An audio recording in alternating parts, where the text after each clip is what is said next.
शांति। ओम शांति। तो कल सभी से एक प्रश्न पूछा था, मैं कौन हूँ, खोज की थी इसकी। कल एक नई बात सुनने में आई थी ना कि मैं ये भी नहीं हूँ, मैं ये भी नहीं हूँ, तो मैं कौन हूँ। तो प्रश्न सुनने में भी घबराहट हो गई होगी कि हमने तो अभी तक बाबा से, भगवान से सुना है मैं आत्मा हूँ, तो फिर ये ऐसा क्यों पूछ रहे हैं। तो उसके पीछे एक बहुत बड़ा कारण है। पहले बताओ, खोज की मैं कौन हूँ? नहीं की। कोई बात नहीं, आज एक ऐसा उदाहरण आपको सुना रहे हैं जिससे बिल्कुल क्लियर हो जाएगा कि मैं हूँ कौन वास्तव में। एक बहुत बड़े महात्मा जी हैं, थे, जो बहुत समय से, जिनके जीवन का एक ही लक्ष्य था कि बहुत बड़े चक्रवर्ती को मुझे देखना है। इच्छा थी उनकी ये, जो बहुत योग्य चक्रवर्ती हो, जिसके पद्मों के अंदर कदम के चिन्ह हो, ऐसे। तो ये बात है सिद्धार्थ के समय की, गौतम बुद्ध।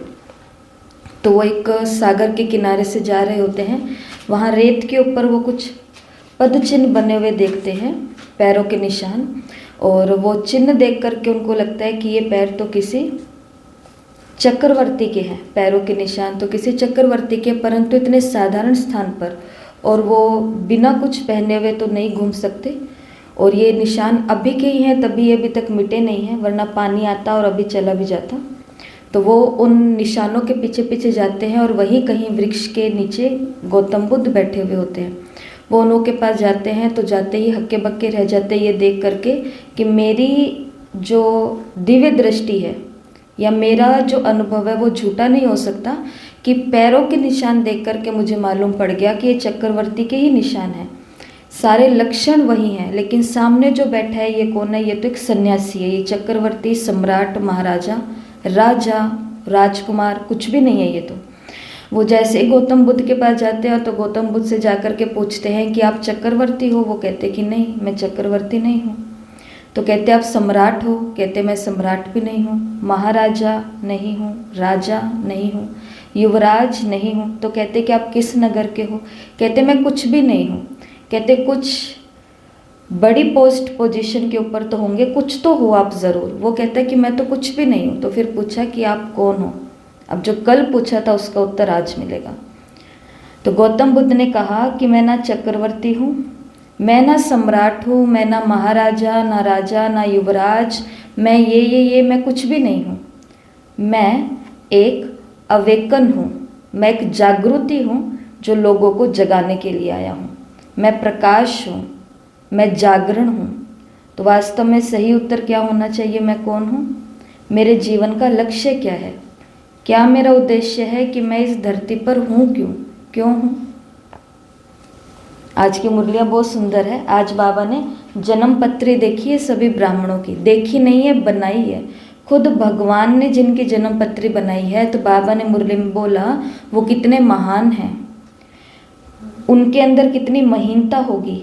महीनता से महानता मतलब महावीरता आएगी, और जो महावीर होंगे वो माननीय होंगे और वही पूजनीय होंगे।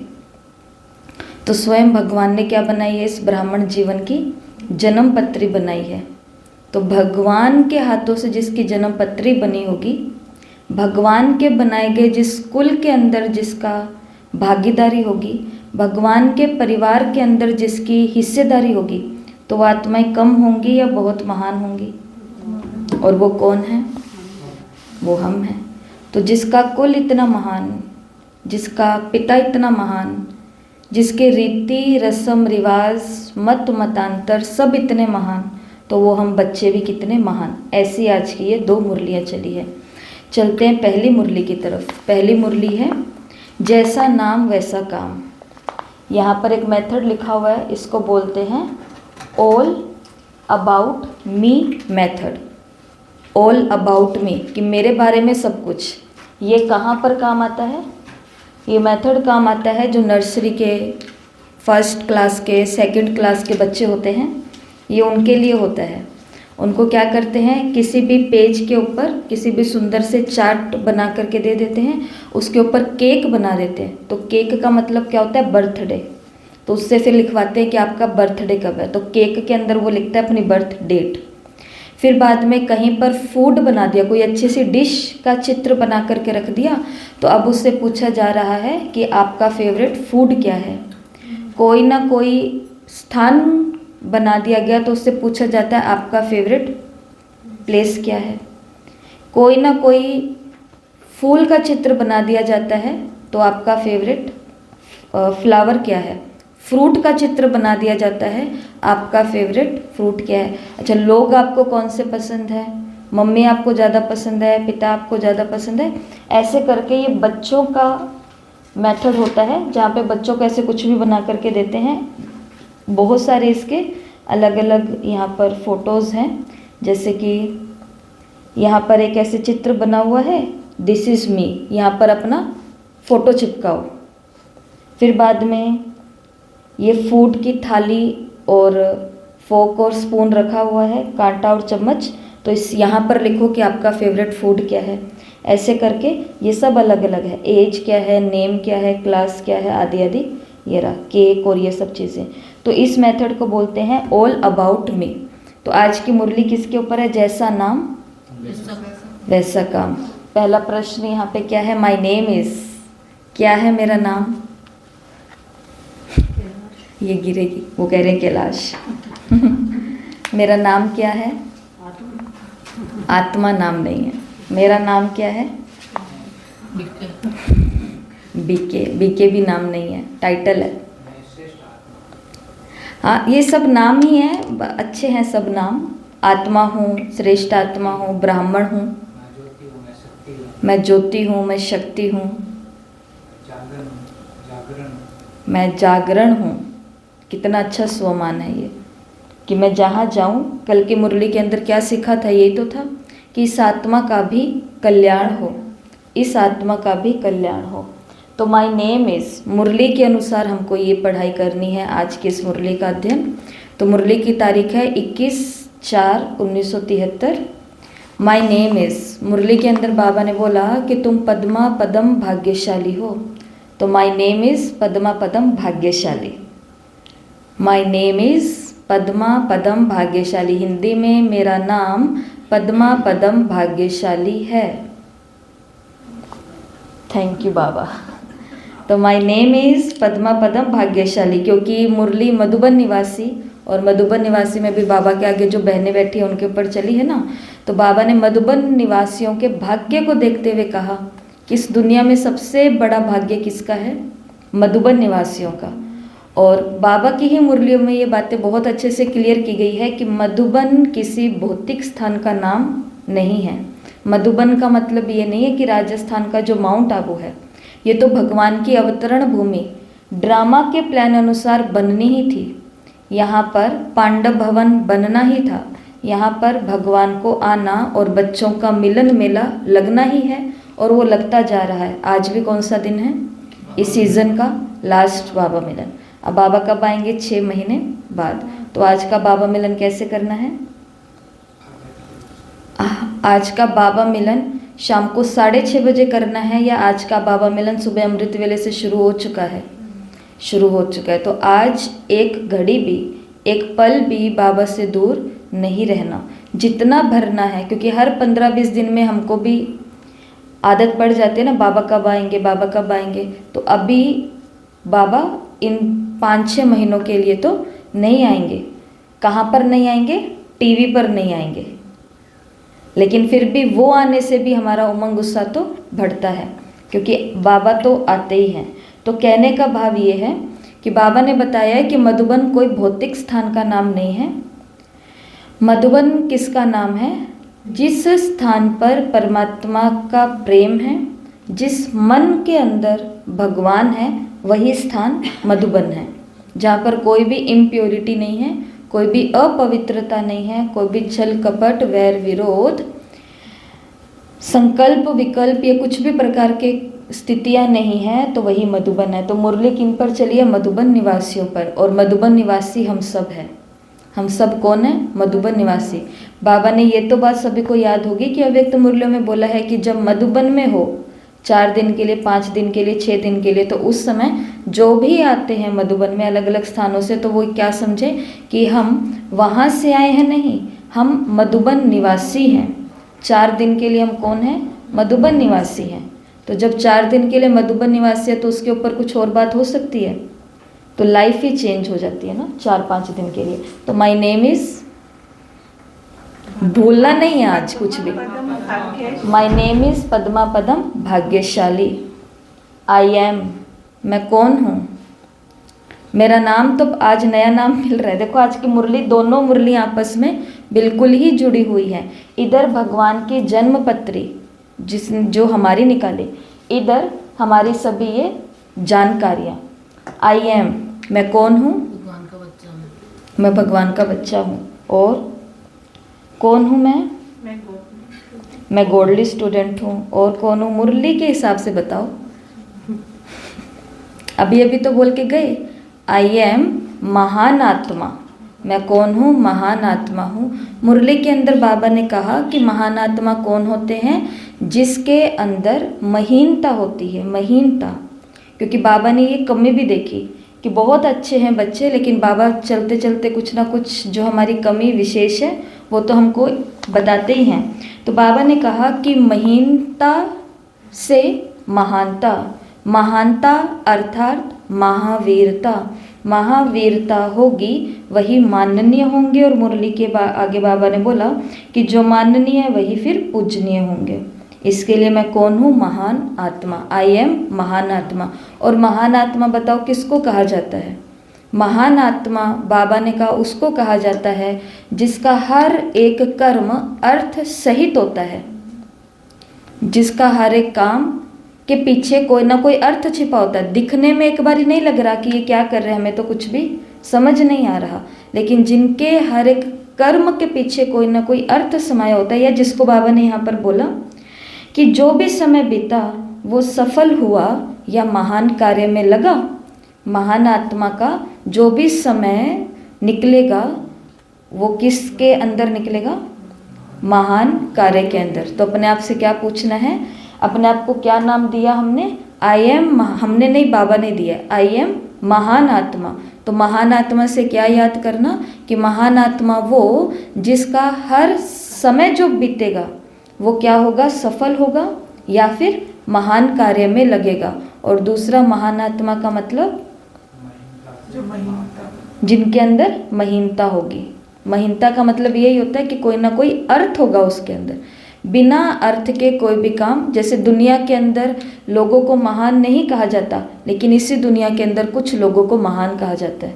वो कोई एक साधारण सी स्त्री भी हो सकती है ना, साधारण सा पुरुष भी हो सकता है, साधारण सा बच्चा या बच्ची भी हो सकती है, लेकिन इन दोनों के जीवन के अंदर भी एक महान कहलाएगा और दूसरा महान नहीं कहलाएगा। क्यों? एक ही परिवार का एक बच्चा जो भी काम करता है उसके पीछे कोई ना कोई अर्थ समाया होता है, उसका हर समय सफल हो रहा होता है। और दूसरा कैसा होता है? मन मौजी होता है कि मन करेगा तो करेंगे, नहीं तो नहीं करेंगे। तो ये जस्ट वही उदाहरण है। ऐसा ही तो माय नेम इज पद्मा पदम भाग्यशाली। आई एम महान आत्मा। माय 3 फॉर्म्स आर, मेरे 3 रूप यहाँ पर बाबा ने बताए हैं। 3 फॉर्म्स का मतलब रूप या प्रकार। तो मुरली के अंदर बाबा ने कौन से 3 रूप बताए हैं? हर्षित मूर्त, आकर्षण मूर्त और अव्यक्त मूर्त।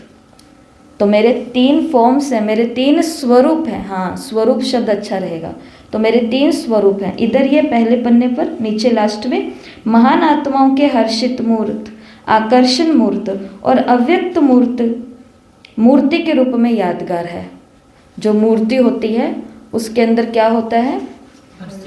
हर्षित मूर्त होती है वो, आकर्षण मूर्त होती है वो, और अव्यक्त मूर्त होती है। देवी या देवता के आगे जा करके भी किसी को व्यक्त भान आता है? उनके शरीर की आकृति, उनका पहनावा, उनके नयन नक्श, नथिंग, कुछ भी नहीं। तो बाबा ने कहा कि आपके भी ये 3 फॉर्म्स हैं। कौन कौन सी? आकर्षण मूर्त, हर्षित मूर्त और अव्यक्त मूर्त। ठीक है। माय फेवरेट सिंबल, बहुत अच्छा यहाँ पर बाबा ने कहा हमारा मनपसंद सिंबल कौन सा है। आप सभी से मैं पूछती हूँ, सबसे मन पसंदीदार चिन्ह कौन सा है इस दुनिया में आपका?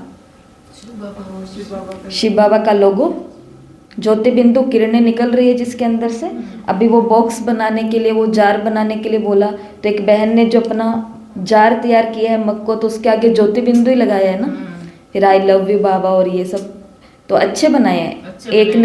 एक ने बाबा का ही वो हार्ट वाला चित्र उसके आगे ही वो बना करके रखा, मतलब मेहनत की है वो चिपका चिपकी करने के अंदर।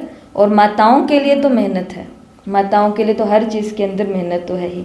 तो ये क्या सुना इधर कि माय फेवरेट सिंबल, तो मुरली के अंदर यही है कि तुम्हारा फेवरेट सिंबल कौन सा है? शिव बाबा ही है।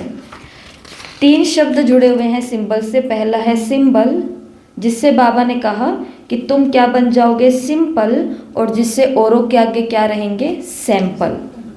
औरों के आगे सैंपल रहने के लिए कौन सा सिंबल अपने सामने रखना पड़ेगा? ये है पेज नंबर 28, पहले पहरे की लास्ट लाइन के आसपास, मतलब ये पहरा ही है। तो पहले सैंपल तैयार होने से बाप दादा ऐसा इशारा दिखावें कि ऐसा बनना है, तो खुद को क्या बनाना है? सैंपल। सैंपल शब्द भी अच्छा है, और सैंपल शब्द के बराबर एक और शब्द है जिसको बोलते हैं role model. Role model, role model क्या होता है? जैसे बच्चों से पूछो कि आपके रोल मॉडल कौन है, तो वो कहेंगे सुनीता विलियम्स। तो वो भी वापस आ गए अंतरिक्ष से, तो कहेंगे सुनीता विलियम्स है। कोई कहेगा ये है, कोई कहेंगे एपीजे अब्दुल कलाम है। तो रोल मॉडल का मतलब क्या होता है कि जिनके जीवन चरित्र मैं अपने जीवन में धारण कर सकूं। तो बाबा ने कहा कि तुमको भी क्या बनना है? सैंपल बनना है। और तुम्हारी तरफ इशारा दे करके बाबा सबको दिखाएं कि तुमको कैसा बनना है, ऐसा बनना है। कितनी सुंदर बात यहाँ पर बाबा ने कही है कि भगवान खुद हमारी तरफ, मतलब उस आत्मा की तरफ इशारा करके दिखाएगा कि तुमको ऐसा बनना है। और ये बाबा कब दिखाएगा? जब अपनी स्थिति सैंपल वाली होगी। अगर हम रोल मॉडल बनेंगे ही नहीं तो भगवान बिल्कुल भी हमारी तरफ इशारा नहीं करेगा। और रोल मॉडल सैंपल कब बनेंगे? जब सिंपल होंगे। और सिंपल कब होंगे? जब शिव बाबा का सिंबल, इसलिए अपने पास में क्या लगा के, इसलिए हम फ़ोन पे भी क्या लगाते हैं? शिव बाबा। एसी पे भी क्या लगाते हैं? शिव बाबा। टीवी पे भी लगा देते हैं शिव बाबा। गैस चूल्हे के ऊपर भी लगा देते हैं, ऊपर लगा देते हैं शिव बाबा। जहाँ भी माताएं आती है और वो पहले से बोल के जाते हैं कि मधुबन से क्या लेके आना, वो शिव बाबा का लेकर के आना। तो उनको बोलते हैं कितने लेकर के आना, ऐसे पूछ लेते क्योंकि पड़े होते हैं तो यहीं पर ही दे दे। तो वो कहते हैं कि 2 3 4 नहीं, इतने सारे लेकर के आना। इतने सारे का मतलब 40-50 लेकर के आना। और उनके घरों में जाते हैं त्योहारों पर, तो उनके हर एक जगह क्या लगा होता है? शिव बाबा की। जहाँ भी आंख जाए तो वहाँ पर सिर्फ शिव बाबा ही दिखाई दे। ये भावना की बातें होती हैं। और हर चीज़ के ऊपर किसका अधिकार है? बाबा का अधिकार है। और इन चीज़ों के साथ सबने अनुभव भी किया होगा। बाबा के घर के ऊपर टंकी रखी हुई है और उस समय काम चल रहा था। इधर की दीवार थोड़ी सी साइड थी क्योंकि पानी तो बाबा भी लगा हुआ है ऊपर, सभी के ऊपर नहीं था, उस एक के ऊपर लगा हुआ था। उस समय 2 तो बाद में लगवाई थी, तो एक के ऊपर लगा हुआ था शिव बाबा। और उस दिन तूफान इतना तेज आया था, और क्योंकि काम चल रहा था उसके कारण वो शायद सेटल्ड नहीं थी अपनी जगह, और वो बस ऐसे हो करके वो सिर्फ इस पास वाले घर के ऊपर, छत के ऊपर झुकी हुई है। छत अपने है और उनके घर के ऊपर झुकी हुई है। उसके अंदर पानी है, वो इधर नहीं गया। वो खुद है, वो इधर नहीं गई, जबकि पूरे चांस थे उसके इधर जाने के। बाद में जा कर के देखा तो वो एकदम सोई हुई है आराम से। और उस समय एकदम अनुभव होता है। ये बहुत छोटी छोटी चीज़ें हैं, लेकिन ये बहुत बड़ी है। कारण ये था, हमको बड़ा अनुभव क्यों हुआ?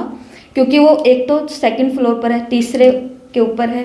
दूसरी बात, इस घर के अंदर शादी थी, शादी का घर था ये। तो पूरा 3 घर तक तो माना ऐसा हम बाबा का अनुभव करते। उसके बाद बाकी 2 पर नहीं लगा हुआ था, उन 2 के ऊपर भी लगा दिया।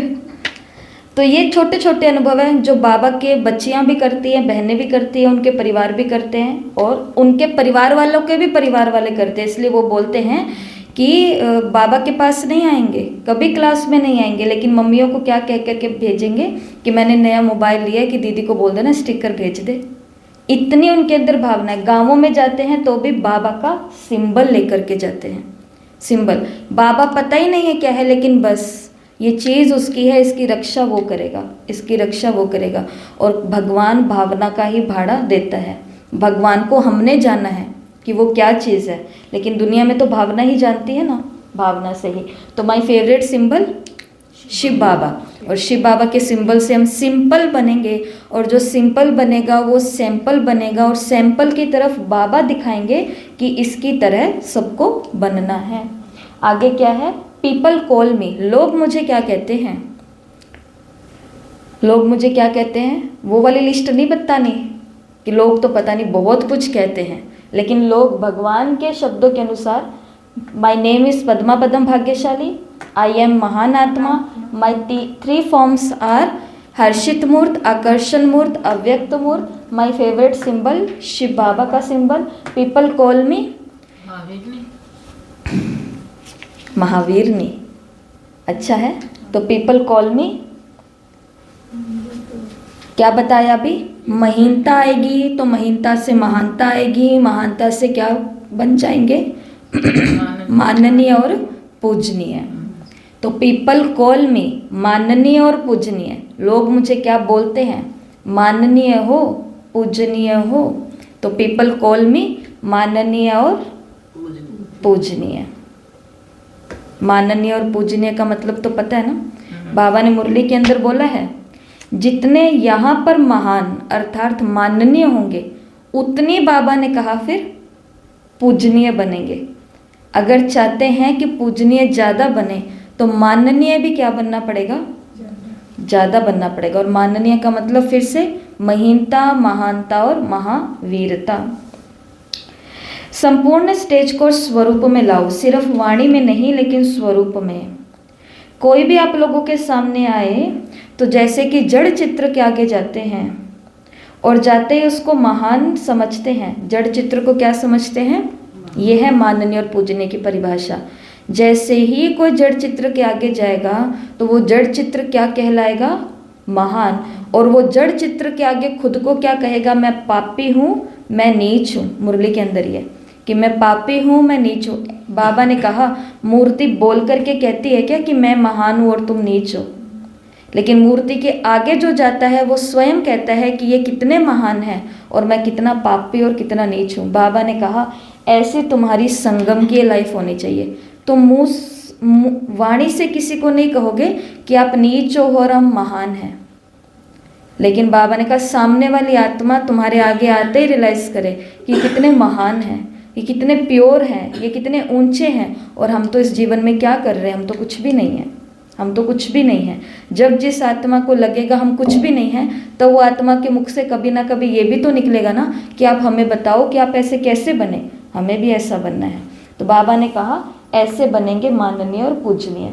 आई एम ऑलवेज, मैं हमेशा क्या, मैं हमेशा क्या, मुरली के अंदर क्या रहती हूँ मैं हमेशा,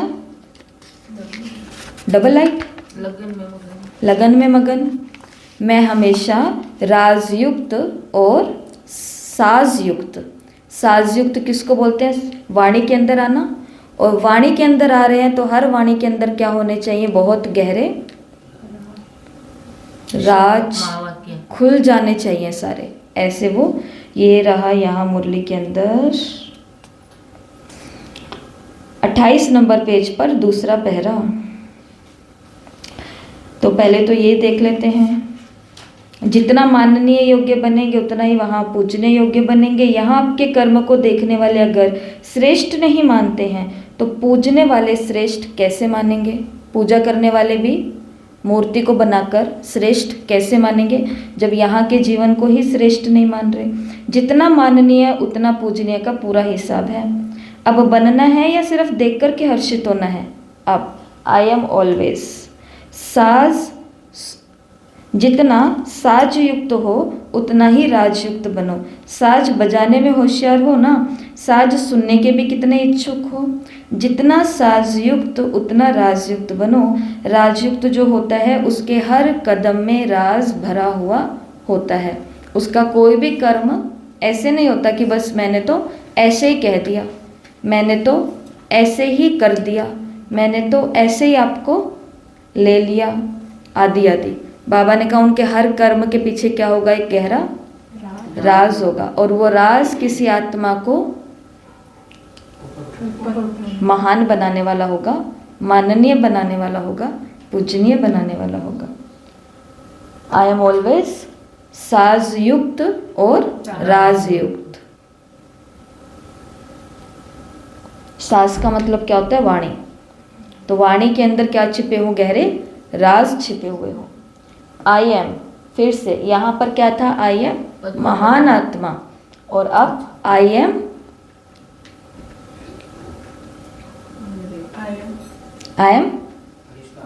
फरिश्ता। आई एम बोलते जाओ, आई एम क्या हूँ मैं, महान आत्मा। आई एम पद्मा पदम भाग्यशाली। I am Mahavir. आगे इसके अलावा आई एम, मुरली के अंदर बाबा ने, हाँ आई एम, मैं कौन हूँ, लकी स्टार हूँ। आई एम लकी स्टार, मुरली के अंदर बाबा ने बोला मोस्ट लकी स्टार। कल प्रश्न यही था। लकी की परख लवली से होती है, जो जितना लकी होगा वो सर्व का लवली जरूर होगा। तो most lucky stars, I am most lucky star, मैं कौन हूँ, बहुत ही ज़्यादा लकी स्टार हूँ। आई एम मोस्ट लकी स्टार। और लकी स्टार जो होगा वो बाबा ने कहा ज़रूर क्या होगा, लवली भी होगा। बहुत अच्छी बात यहाँ मुरली में बाबा ने बोली है कि लवली, लवली कहाँ बनना है, ब्राह्मणों के बीच स्नेही। ज्ञानी कहाँ बनना है, अज्ञानियों के बीच। ये भी बैलेंस रखने के लिए बाबा ने बोला है कि ज्ञानियों को तो सारा ज्ञान है, यहाँ पर ज्ञान एक दूसरे को ड्रामा है ड्रामा है ड्रामा है बोल करके हमको क्या हाथ लगेगा, कुछ भी नहीं। एक दूसरे को सारा ज्ञान तो हमें आता है, लेकिन बाबा ने बोला कि अज्ञानियों के लिए ज्ञान का दान करो। दान, ज्ञान का दान ब्राह्मणों को नहीं करना है, वो तो अज्ञानियों को करेंगे। ब्राह्मण परिवार को तो फिर इस दान के महादानी बनो। कौन सा दान करना है ब्राह्मणों को, स्नेह का, लव का। उस दिन मुरली चली है ना लव के ऊपर, तो लव का दान करना है, लवली बनना है। और जो जितना लवली वो उतना ही लकी होगा। बाबा ने बोला पहले तो यहाँ के मान्यता वाले मानेंगे, यहाँ माननीय बनोगे, फिर बाद में सब जगत में पूजनीय बन जाओगे। चलो अभी कॉपी को नहीं देखना। माय नेम इज पद्मा पदम भाग्यशाली आत्मा। आई एम महान आत्मा। माय 3 फॉर्म्स आर, मेरे 3 स्वरूप, अव्यक्त मूर्त, हर्षित मूर्त, आकर्षण मूर्त और अव्यक्त मूर्त। ये तीनों बाबा ने कहा मूर्ति के अंदर होता है, और ये तीनों ही किसके अंदर होना चाहिए, मेरे अंदर। माय फेवरेट सिंबल, क्यों, सिंपल। क्योंकि सिंबल से क्या बनेगी, लाइफ सिंपल बनेगी। लाइफ, आजकल एक इंग्लिश में शब्द बोलते हैं और सब लोग बोलते हैं कि हमने अपने लाइफ को, बाबा भी बोलते हैं कि हमने अपनी लाइफ को क्या बना लिया, कॉम्प्लिकेट बना लिया। कॉम्प्लिकेट का मतलब समझते हो ना, बिना मतलब से ही हमने कई सारी चीज़ों का बोझ लेकर के रखा है। या कॉम्प्लिकेट को क्या बोलते हैं, थोड़ा जटिल, थोड़ा जटिल बना लिया है। बिल्कुल सही उत्तर दिया। नहीं, आप लोगों सैंपल है, तो सैंपल लागू है कि मैं हर चीज सोच विचार के करना होता है। हाँ हाँ, सिंबल बाबा का आपके यहाँ पर लगा हुआ है, तो आपको हर चीज़ सोच के करनी पड़ती है। ऊपर से बाबा ने बोला कि बाहर जाओ तो फिर अगर तुमने ये मेडल कमाया है तो मेडल दिखाओ तो सही। जैसे उधर मेडल नहीं दिखाते, एक भी मेडल होता है तो कैसे सब जगह शो ऑफ होता है, क्योंकि शो ऑफ भी नहीं कहेंगे उसे, तो वास्तव में उसे यही कहेंगे कि औरों को प्रेरणा भी दी जाती है।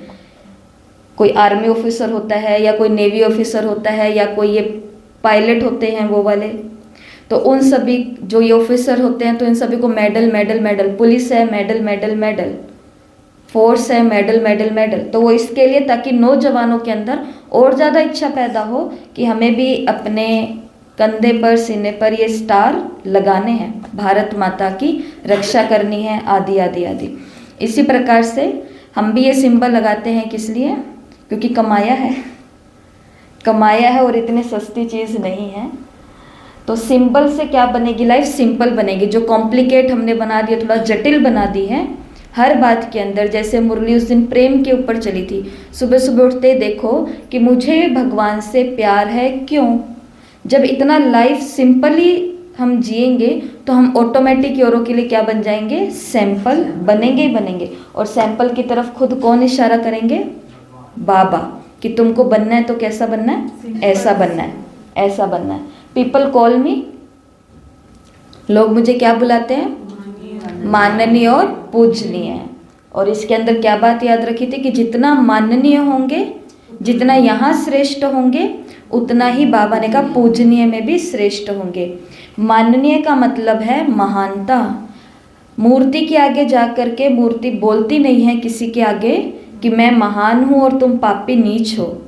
सामने खड़ा व्यक्ति खुद मूर्ति की महानता को देखते हुए बोलता है कि कितने महान है और मैं कितना ये हूँ। ऐसे बाबा ने बोला, आपको बोलना ना पड़े, लेकिन सामने वाली आत्मा ये रियलाइज कर ले ताकि अगला कदम फिर वो उठाए, अगला कदम उठाए। आई एम ऑलवेज साज युक्त, राज युक्त। जो भी बोलेंगे उसके पीछे कोई गहरा राज हो, या कई गहरे राजों को खोलने वाले वो साज हो, कई गहरे राजों को खोलने वाली हमारी वाणी हो। ऐसी हमें अपनी वाणी always, I am most lucky star, कि मैं बहुत लकी स्टार हूँ। अब ये मुरली का क्या नाम था? जैसा नाम वैसा काम। याद हो गया? ये है हम सभी की ऊंची पर्सनैलिटी। ये है ऑल अबाउट मी। जो कल कहा था मैं कौन हूँ, ये है उसका उत्तर आज की मुरली के अंदर कि मैं ये हूँ। मैं पद्मा पदम भाग्यशाली हूँ। आदि आदि आदि हम सब सुन चुके हैं। मधुबन निवासियों की मुरली चली है, तो आज सबको एक काम करना है। पहला काम तो ऑल अबाउट मी, अपने बारे में सारी जानकारियाँ लिख लेनी है, बहुत सुंदर तरीके से लिखनी है अपने पास में। और बाकी आपको ये फ़ोटोज़ भी भेजी जाएंगी। अगर इसमें से आपको कुछ बनाने की इच्छा हो रही है तो वैसा भी कर सकते हो, नहीं तो ये सब चीज़ें यहाँ पर है। दूसरा होमवर्क सबको क्या करना है? मधुबन के 100 नाम लिखने हैं। कितने? 100 नाम लिख सकते हैं? बहुत आसान है। अब ये क्या बोला कि मधुबन पहला मधुबन तीर्थ स्थान है, मधुबन अचल घर है, मधुबन पांडव भवन है, मधुबन तपस्या भूमि है, मधुबन कर्म भूमि है ब्रह्मा की, मधुबन दादियों की त्याग भूमि है, मधुबन शांतिवन है, मधुबन ग्लोबल हॉस्पिटल है, मधुबन देलवाड़ा मंदिर है, मधुबन गुरु शिखर है, मधुबन हरिद्वार है, मधुबन वृंदावन है, मधुबन पांडव भवन है, मधुबन ओम शांति भवन है, मधुबन भगवान की अवतरण भूमि है, मधुबन ब्राह्मणों का आत्मा और परमात्मा के मिलन का संगम वो है, संगम है, तट है, तट परिवर्तन भूमि है, मधुबन परिवर्तन भूमि है। और मधुबन सागर का कंठा है। हाँ, सागर ही है। चलो, ऋषि मुनियों की धरती है, पति से पावन बनाने का स्थान है, बनने का स्थान है। और मधुबन कुंभ का मेला है,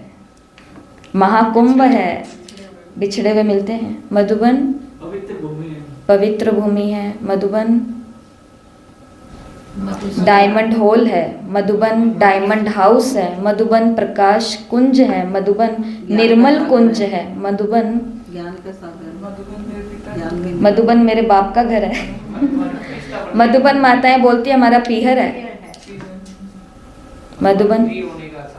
मधुबन रिफ्रेश होने का स्थान है, रिफ्रेशमेंट मिलती है हमको वहाँ पे। मधुबन हम क्यों जाते हैं? क्लासें करने थोड़ी ना जाते हैं। उन क्लासेस के दौरान जो हमको रिफ्रेशमेंट मिलती है, वहाँ पे रिफ्रेश। पूरे साल यहाँ पर हम पढ़ते हैं, लिखते हैं, काम करते हैं, घरों को चलाते हैं, भागा दौड़ी ये वो सब कुछ करते हैं, भागते रहेंगे ज़िंदगी में। इसलिए साल में 2-3 बारी हम छुट्टी लेकर के कहाँ जाते हैं? रिफ्रेश होने के लिए मधुबन या मधुबन जैसे महान तीर्थों पर जाते हैं। मधुबन रिट्रीट हाउस है। ऐसे बहुत सारे नाम हैं, ढूंढोगे आपको सब मिल जाएगा, सब मिल जाएगा। तो आज क्या करने हैं? मधुबन। वैसे होमवर्क मिला था 1000, मधुबन के 1000 नाम लिखने। बहुत कुछ है। मधुबन वैराग्य भूमि है, मधुबन रोजगार रोजगार तपस्वी भूमि है, विश्राम गृह, विश्राम गृह है। मधुबन कुमारी को ब्रह्मा कुमारी बनने का ट्रेनिंग सेंटर है। ट्रेनिंग सेंटर है, मधुबन ट्रेनिंग सेंटर है जहाँ पर एक हॉस्पिटल है, साधारण सी कन्या रुहानी हॉस्पिटल है, एक ब्रह्मा कुमारी बन जाती है, ग्लोबल हॉस्पिटल। रुहानी नगर यूनिवर्सिटी भूमि है, को व्हाइट भूमि बनाने वाली है। हाँ, लाइट मधुबन माइट नशा हाउस है। मुक्ति स्थान है। लाइट माइट है उसे। कितने लोग अपने व्यसन वहाँ छोड़ करके आते हैं, तो नशा मुक्ति स्थान है। शांति स्वरूप सफाई सच्चाई वही मधुबन स्वच्छता का घर है। स्वच्छता का घर है। ऐसे बहुत सारे नाम है, लिखने वाले धीरे धीरे लिखते भी जा रहे हैं। नहीं लिख रहे कोई बात नहीं, तो लिख लेना, ये अच्छी बातें हैं। सुन लेंगे तो ये भी काम आएंगे, इसमें हाँ काम आएंगे। और बाकी आपको लिखना है, नहीं तो ग्रुप में, फिर भी दिन के लास्ट में तो ग्रुप में हर प्रश्न का उत्तर आपको भेजा ही जाता है।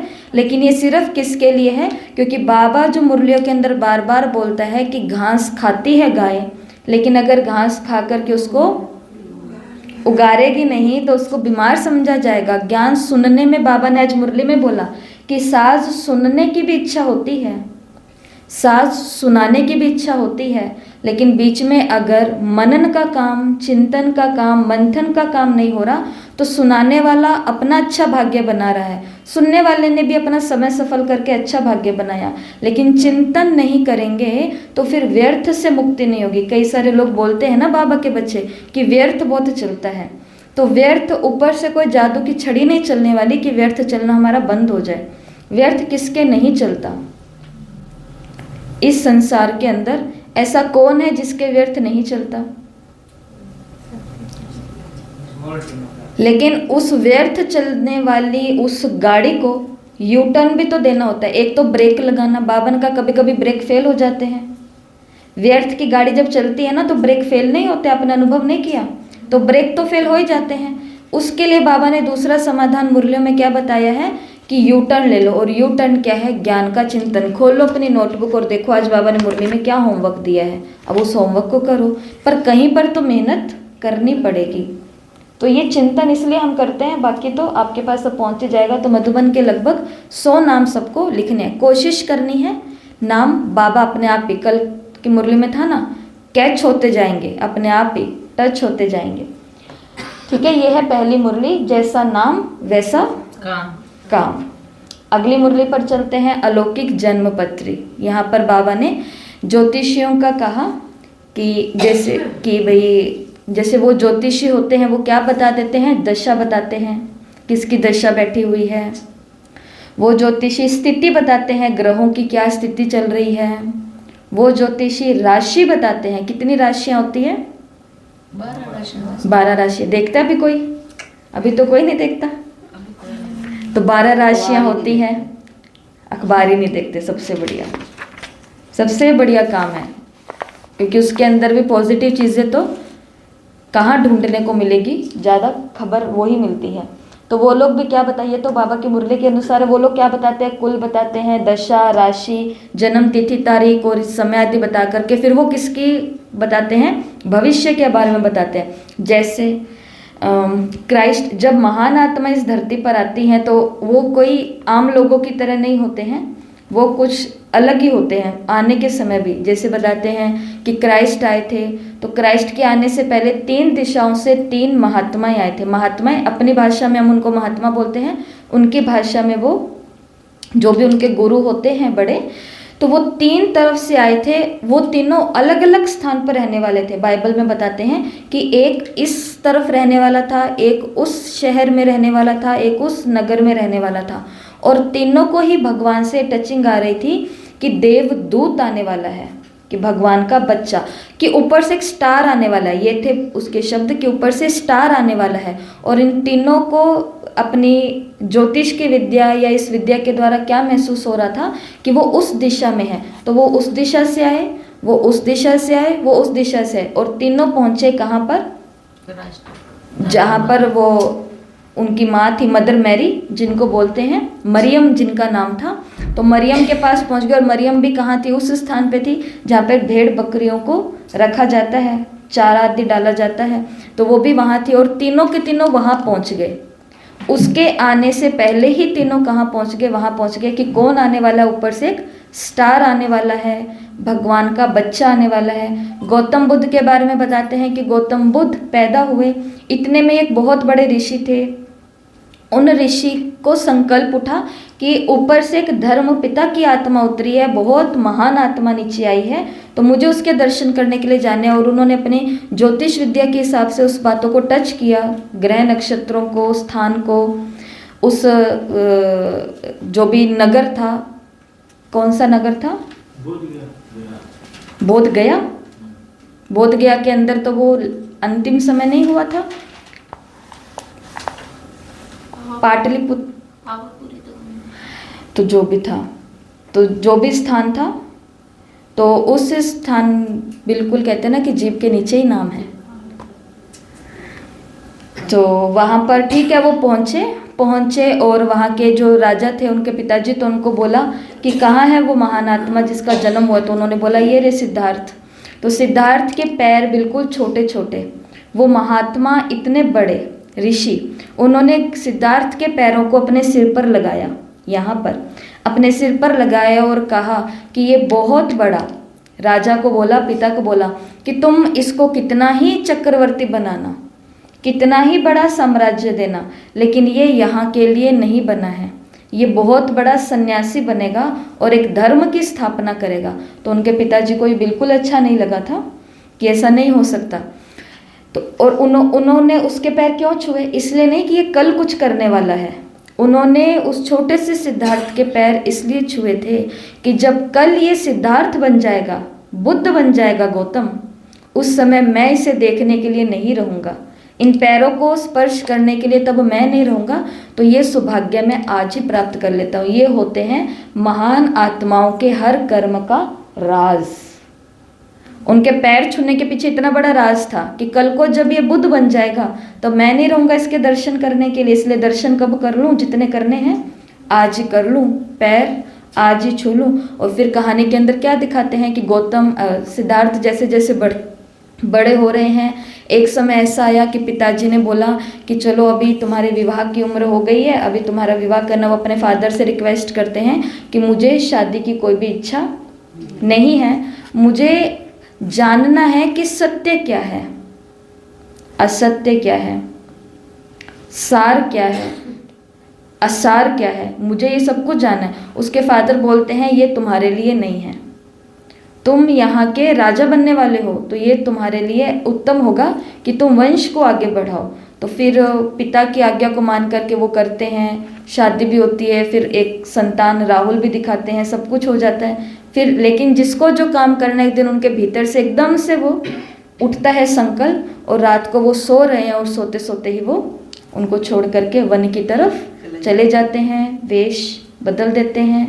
वो सन्यासी जा रहा है, उसी से बोलते हैं कि तुम्हारे पास एक्स्ट्रा कपड़े हैं, वो बोलते हाँ हैं, तो उसके भगवा कपड़े लेते हैं और अपने वहीं पर ही छोड़ देते हैं। तो वैराग्य का संकल्प आता है उस समय, बस वो आता है, उसके पीछे कोई कारण नहीं होता, कोई विशेष रीज़न नहीं होता। आत्मा अपने साथ अपनी जन्म पत्री लेकर के आती है। आप कितने भी बड़े साहूकार के बेटे हो, आप उसके बिजनेस को और ही ज़्यादा आगे बढ़ाने वाले हो, परंतु उसका जीवन पत्री जो बनी हुई है, जन्म पत्री जो बनी हुई है, वो वैराग्य की बनी हुई है, तो वो आपका धंधा नहीं संभालेगा, वो कोई और ही काम शुरू करेगा। ऐसी ऐसी तो यहाँ पर इस मुरली के अंदर बाबा ने अलौकिक जन्म पत्र, तो ये ज्योतिष क्या करते हैं, लकीरें देखते हैं, माथे की लकीरें, हाथ की लकीरें, और लकीरें देख करके सब कुछ बता देते हैं कि भविष्य में क्या होने वाला है। बाबा ने मुरली में बोला कि आपकी जन्म पत्री किसने बनाई है, किसने बनाई है, स्वयं भगवान ने, परम पिता परमात्मा ने। कर्मों की रेखाओं के ज्ञाता सर्व आत्माओं के पिता शिव बाबा बोले, कर्मों की रेखाओं के ज्ञाता शिव बाबा बोले। और इसी मुरली के अंदर बाबा ने इस बात को क्लियर किया है, क्योंकि मुरलियाँ आपस में जुड़ी हुई है, माननीय। उस मुरली के अंदर भी माननीय और पूजनीय था, इस मुरली के अंदर भी है माननीय बनेंगे कब, जब महावीर होंगे, कब, जब महीनता होगी तब, और महीनता कब होगी, जब महानता होगी। ये लिंक है आपस में, M 4 M, महीनता, महानता, महावीरता और माननीय बनेंगे। मुरली के अंदर बाबा बोलते हैं कि जिन्होंने जब से मन से त्याग किया, मुरली के अंदर बाबा ने बात बहुत स्पष्ट की है कि यहाँ पर ये नहीं है कि आपने अपना जीवन जो बदला है, आप लौकिक जीवन से अलौकिक जीवन में आए हो, उसका टाइम पीरियड ज़्यादा है तो उस हिसाब से आपको भाग्य ज़्यादा मिलेगा। मुरली के अंदर बाबा ने 2 उदाहरण दिए हैं, 35 वर्ष और 15 वर्ष का। मुरली देखी थी ना सभी ने?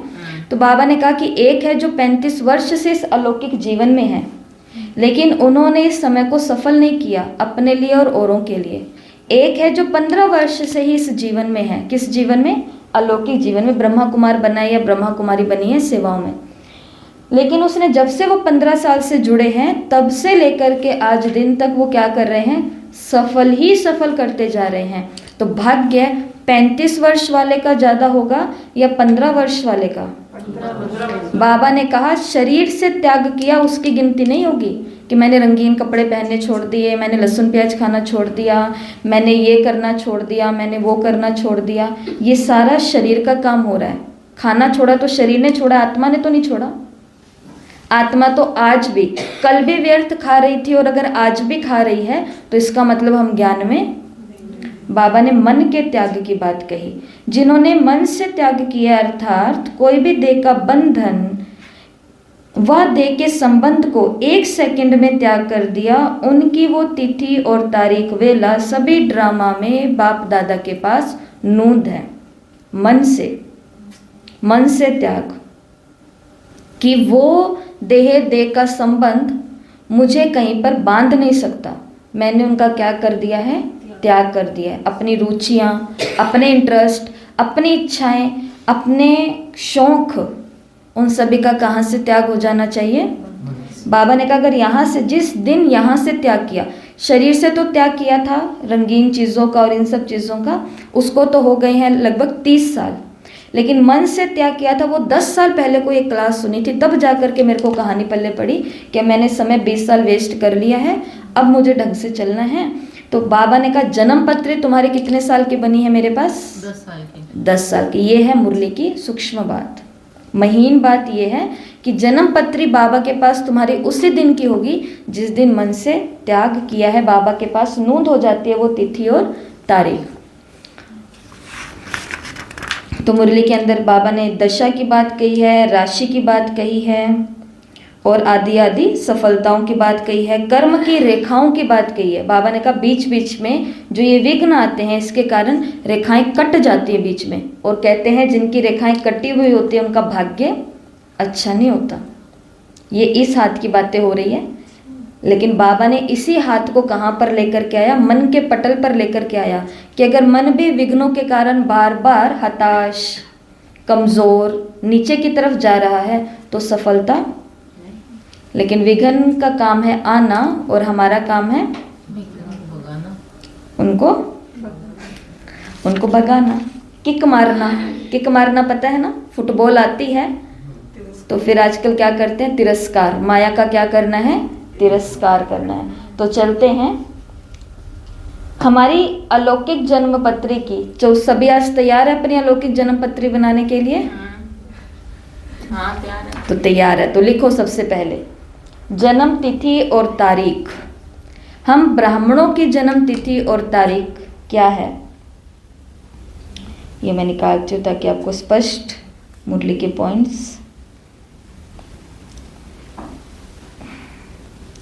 तो बाप के अवतरण की तारीख ही आपके जन्म की तारीख है। जब बाबा आया तभी हमारा क्या हो गया? जन्म हो गया। ये अलग अलग मुरलियों से लिया हुआ है, इस मुरली में तो नहीं है, ये भी नहीं है इस मुरली के अंदर, अलग अलग मुरलियों से लिया हुआ है। जैसे ये इस मुरली में है, ये भी है, ये भी है, ये भी है, ये भी है, धर्म कर्म से जोड़ा हुआ। कुछ चीज़ें नहीं है, लेकिन जन्म पत्री में जो जो चीज़ें होती है वो यहाँ पर लिख ली गई है। जन्म पत्री में वो ये बताते हैं कि ये बच्चा आपका कितना संपत्ति इकट्ठा कर लेगा, जिसको वो पढ़ाई से जोड़ते हैं। कितना पढ़ेगा, पढ़ करके आपके लिए कितना कमाएगा, कितना बसाएगा, आदि आदि। तो जो उस जन्म पत्री में होता है, देखिए ये सबने जन्म पत्री, वही सब कुछ यहाँ पर लिखा हुआ है, इसलिए ये अलग अलग मुरलियों से लिखा हुआ है। इस मुरली के अंदर शायद सब कुछ नहीं मिलेगा। जैसे सन 2016 की बाबा की एक साकार मुरली चली हुई है। उस साकार मुरली में बाबा ने ज्योतिषी के बारे में क्या बोला है। ज्योतिष जो विद्या होती है, भविष्य को देखना। ये मुरली की डेट है 26 जनवरी 2016। साकार मुरली है, मंगलवार का दिन था। मुरली के अंदर बाबा ने बोला, जैसे ज्योतिषी अपने ज्योतिष की नॉलेज से, ग्रहों की नॉलेज से आने वाली आपदाओं को जान लेते हैं, ऐसे आप बच्चे इन एडवांस माया के द्वारा आने वाले पेपर्स को परख कर पास विद ऑनर बन जाओगे। इसके लिए क्या करना है, अपनी बुद्धि रूपी नेत्र को क्लियर बनाओ और केयरफुल रहो। दिन प्रतिदिन याद की और साइलेंस की शक्ति को बढ़ाओ, तो पहले से ही मालूम पड़ जाएगा कि आज कुछ ना कुछ होने वाला है। इसके लिए कौन से 2 शक्तियां बाबा ने बताई। दिन प्रतिदिन क्या बढ़ाते जाओ, नॉलेज और याद और साइलेंस। दिन प्रतिदिन क्या बढ़ाते जाओ, याद और साइलेंस। तो जो शाम को जब होने वाला है, शाम को नुमा शाम में मैं सोने वाली हूँ, दोपहर के अंदर आज मैं क्या खाने वाली हूँ, रात को मैं होमवर्क करने वाली हूँ या नहीं करने वाली हूँ, इस प्रकार की जो भी परिस्थितियाँ हैं, या क्योंकि ये तो अलौकिक बात हो रही है तो हम तो पढ़ाई लिखाई की बात करेंगे, लौकिक परिस्थितियाँ भी जो होती है और अलौकिक जीवन की भी जो होती है, बाबा ने कहा पहले से तुम्हें क्या पड़ जाएगा, पता पड़ जाएगा, मालूम पड़ जाएगा कि आज कुछ ना कुछ होने वाला है। ये बाबा के महावाक्य हैं साकार मुरली के। तो हमारी जन्म तिथि और तारीख क्या है, जब बाबा बाप का अवतरण, वही हमारे जन्म की तिथि और तारीख है। इस मुरली के अंदर तो बाबा ने मन के त्याग की बात कही है, लेकिन ऑल ओवर ब्राह्मणों का जन्म कब होता है, जब भगवान का अवतरण हुआ उस दिन हमारा जन्म हो गया। आगे क्या लिखा हुआ है, जन्म का समय, किस टाइम हम पैदा हुए, कब आए, संगम का ब्रह्म मुहूर्त। हमारा कब हुआ जन्म, संगम का ब्रह्म मुहूर्त। संगम के ब्रह्म मुहूर्त पर हमारा जन्म हुआ, ये था टाइम ब्रह्म मुहूर्त में। जैसे पहले आप लोगों के ज़माने में ऐसे होता था ना, किसी भी माता को अपने जन्म की तारीख, बहुत रेयर चांस होते हैं जिनके माँ बाप कोई पढ़े लिखे होते हैं, उनके माँ बाप ने उन बच्चों का लिखा होता है कि हमारा बेटा कब पैदा हुआ था, वो लिख लेते हैं, हमारी बेटी कब हुई थी वो लिख लेते हैं। नहीं तो जो आम जनता थी तो ये पता था कि वो सर्दी थी, सर्दी का ये आषाढ़ था कि ये जेठ था, गर्मी थी कि क्या था, और सुबह का समय था, हाँ सुबह थी, ये अंधेरिया नाम निकालने का तो टाइम ही कोने मुनकी बस ऐसे करके वो तो बाद में फिर आपकी पढ़ाइयाँ हुई या शादियाँ वगैरह कुछ होने वाली होती होंगी, तब शायद कुछ चाहिए होता होगा, मे बी। नहीं तो जिसके पास भी नहीं था उसका आधार कार्ड ने तो कुछ ना कुछ सन तो निकाल ही दिया है। जैसे बहन हुई, 9 बहन हुई तो उसका लिखा ही सन लिखा, बीच में एक दो गुजर गई ना तो उसका पता भी नहीं है, वो आपके चढ़ा कि सही है, लाइन सीक्वेंस नहीं टूटना चाहिए, बीच में कोई निकल गई वो बात अलग है। तो निकल गई उसका, वो भी हमारे चढ़ा रखा है। एक बच्ची ने एक महात्मा जी से पूछा कि ये दुनिया गोल है, ये दुनिया गोल है, तो कहते हैं कि हम है ना इसमें से गिरते क्यों नहीं है। वैसे दुनिया गोल नहीं है, पर वो बच्चों को तो ये लगता है, जैसे हम भी बच्चे थे तो हमें भी ये लगता था दुनिया गोल है। तो उस बच्चे ने बोला ये दुनिया गोल है तो हम गिरते टपकते क्यों नहीं है। तो उन्होंने आगे से पूछा कि तुम्हारे दादी है, दादाजी हैं, कहते हाँ है, कहते दादी है, कहते कि नहीं, तो वो कहते दादी कहाँ गई, वो सोचने लग गई, कहते दादी टपक गई। तो दुनिया से टपकते हैं, तो ये हंसी की बातें हैं। तो मतलब लिस्ट के अंदर जो निकले टपके उनका नाम, तो लेकिन हमारे पास हमारा एक्यूरेट समय है, संगम का ब्रह्म मुहूर्त मेरे इस अलौकिक जन्म का समय है। राशि क्या है हमारी राशि, बृहस्पति राशि दशा है। राशि कौन सी है, बीके। तो राशि है बाप समान विश्व कल्याणकारी। जैसे मुरली के अंदर राशियाँ मिली ना आज हमको, पद्मा पदम भाग्यशाली आदि आदि आदि, तो यहाँ पर क्या याद रखेंगे, मेरी अलौकिक जन्म पत्री में मेरी राशि क्या है, मेरी इस अलौकिक जीवन की, आत्मा की नहीं, इस ब्राह्मण जीवन की के अंदर जो आत्मा बैठी है तो उसकी राशि है बाप समान विश्व कल्याणकारी। राशि से सब पता चल जाता है ना, तो बाप समान विश्व कल्याणकारी, यही मेरी क्या है, राशि है। दशा कौन सी है, बृहस्पति की दशा है, सत गुरुवार की दशा है। ठीक है, जो भी अच्छा लगे वो लिख सकते हो, बृहस्पति की दशा भी और सत गुरुवार की दशा, क्योंकि सत गुरुवार आम नहीं होता ना, बहुत खास होता है।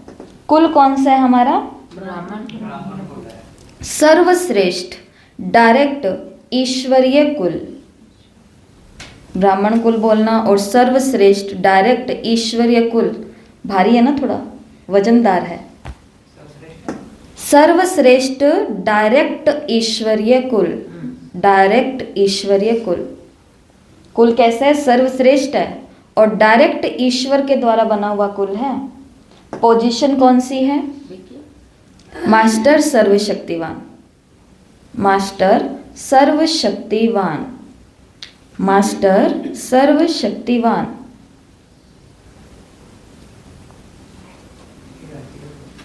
पोजीशन है मास्टर सर्वशक्तिवान। संपत्ति, ज्ञान रतन शिव बाबा। संपत्ति क्या है, संपत्ति हमारे जन्म पत्र में लिखी हुई, मुरली ज्ञान। संपत्ति हमारे जन्म पत्र में लिखी हुई है अखुट और अविनाशी। खजाना भी मिल रहा है वो अखुट और अविनाशी है, प्राप्तियां भी हो रही है अखुट और अविनाशी है, सेवाएं भी जो कर रहे हैं उससे प्राप्त दुआएं भी अखुट और अविनाशी है। जो कुछ इस अलौकिक जीवन में करेंगे वो सब अखुट है, खुटता ही नहीं है, और अविनाशी है। तो संपत्ति कितनी है, अखुट और अविनाशी। हाथ भी, हाथ तो क्या नजर भी कोई नहीं डाल सकता, पता ही नहीं है किसी को। धर्म कौन सा है, धर्म ब्राह्मण चोटी, धर्म कौन सा है, ब्राह्मण चोटी। तो आज से किसी को भी ये नहीं याद रहना चाहिए मेरा धर्म क्या है। वो धर्म शब्द हम क्यों बोलते हैं, वो सिर्फ उसी तरफ उसी समय हम औरों को बताते हैं कि मैं लौकिक में इस धर्म की हूँ, जहाँ धर्म को भी हम क्यों बीच में लेके आते हैं, सेवा के लिए। ये धर्म, ये टाइटल, ये नाम, ये पोजीशन, ये पैसा, ये सब कुछ अब केवल किसके लिए रहा है, सेवा के लिए। अगर सेवा के बजाय हम अपने धर्म को, अपने नाम को, अपनी पोजीशन को, अपने रुतबे को, अपने पैसे को ऐसे बीच में ले आते हैं बेमतलब, तो फिर ये तो हम भूल ही गए हैं कि मैं ब्राह्मण धर्म की हूँ। चीज़ों को याद रखना है, लेकिन याद ये रहना चाहिए कि चीज़ें सिर्फ अब मेरे पास किस लिए है, सफल। यहाँ पर यही था ना, अर्थ सहित जो सब कुछ करेगा वही महान है। तो धर्म कौन सा है मेरा, ब्राह्मण धर्म। तो कौन से धर्म वाले बैठे हैं सभी, ब्राह्मण चोटी, ब्राह्मण चोटी। बाकी सब साफ है, बस एक चोटी ही है, वो हूँ मैं। बुद्धि की लाइन, परम नाम शिव बाबा, क्लियर। बुद्धि की लाइन कैसी है, विशाल और त्रिकालदर्शी। मेरे जन्म पत्री में मेरी बुद्धि, जैसे उस जन्म पत्री में भी लिखा होता है कि बच्चा कितना योग्य होगा, बुद्धिवान होगा, शरूर होगा। तो बुद्धि कैसी है हमारी, बुद्धि की लाइन विशाल और त्रिकालदर्शी। ठीक है जी। और लास्ट में क्या है, कर्म रेखाएं। मुरली तो इसी पर चली है कि कर्म रेखाओं के ज्ञाता। तो हमारी कर्म रेखाओं में क्या लिखा हुआ है, निरंतर कर्म योगी, सहज योगी, राजयोगी। कर्म रेखाओं में, कर्म रेखाओं का मतलब समझ गए कि कोई भी हम काम करते हैं ना तो वो किस अवस्था में होता है, तो वो कर्म योगी की अवस्था में होता है, सहज योगी की अवस्था में होता है, और वो राज योगी की अवस्था में होता है। अब सोचो, अब आता है सोचने का विषय। अब सोचो, इससे अधिक भाग्य की रेखाएं और किसी की श्रेष्ठ हो सकती हैं? नहीं हो सकती। इससे श्रेष्ठ भाग्य की रेखाएं और किसी की श्रेष्ठ हो सकती है? इससे अच्छी जन्म पत्री इस संसार में किसी की हो सकती है? नहीं हो सकती। जैसे इस दुनिया में सबसे बड़ा ऋषि किसको कहा जाता है, भृगु ऋषि को। नाम सुना हुआ है ना सभी ने शास्त्रों में, भृगु ऋषि का नाम आता है कि बहुत ही ज्योतिष थे, सबसे बड़े ज्योतिष, सॉरी, ऋषि के अंदर भी, मुनि के अंदर भी कैसे मुनि ऋषि थे, वो ज्योतिष विद्या जिनके पास थी, जिन्होंने राम के पहले ही सब बता दिया था क्या आने वाला है, क्या होने वाला है, क्यों होने वाला है। ये उससे भी पहले सब चीजें इन्होंने भेद खोल करके रखे थे, भृगु ऋषि सबसे बड़े ज्योतिषी, और भगवान खुद क्या है, वो भृगु ऋषि है। उस स्वयं भृगु ऋषि ने क्या लिखी है, हमारी कथाओं के अंदर वही भृगु ऋषि है, वही बाप दादा है, उन्होंने हमारी अलौकिक जन्म पत्री लिखी है। तो आज के 3 होमवर्क हैं, बहुत सुंदर होमवर्क है, नया जीवन है, नई यात्रा है, नया उमंग है, नया उत्साह है। ऑल अबाउट मी, अपने बारे में संपूर्ण जानकारी, मेरे इस अलौकिक जीवन की जन्म पत्री, बार बार देखना और सबको दिखाना जन्म पत्री अपनी, मंडवा करके भी रख सकते हैं, फ्रेम करवा के भी रख सकते हैं, कि हमारे लोग संभाल के नहीं रखते अपने पत्रियों को। तो ऐसे अपनी ये जन्म पत्री बहुत सुंदर बनाओ या बनवाओ, अच्छी अच्छी राइटिंग में, जो भी आपको लगे। और मधुबन के 100 नाम आज सभी को लिखने हैं। अच्छा, ओम शांति। आज का टेस्ट होगा 14/4/73 की मुरली पर। 14/4 की भी मुरली कहाँ से पड़ेगी?